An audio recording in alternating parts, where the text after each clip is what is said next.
এই যে justice for Zubeen বুলি এতিয়া গোটেই জাতিটোৱে যে এটা নতুন বিপ্লৱ আৰম্ভ কৰিছে, কিয় কৰিবলগীয়া হ'ল?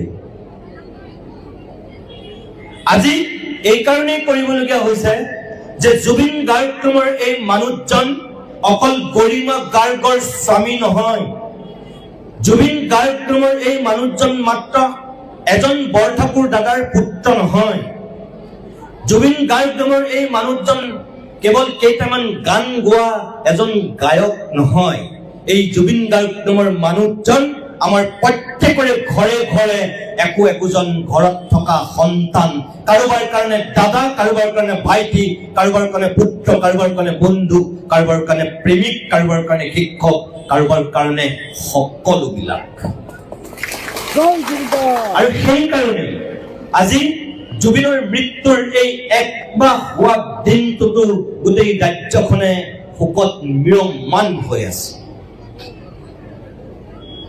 ইয়াৰ আগত এনেকুৱা পৰিৱেশ অসমত আমি দেখা নাছিলো।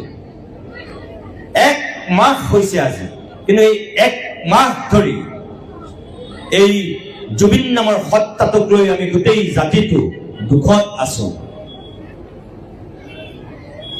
জুবিন গাৰ্গ জীয়াই থাকোতে যিমান শক্তিশালী আছিল, মই ভাবো মৃত জুবিন এতিয়া তাতকৈ 1000 গুণ বেছি শক্তিশালী হৈছে।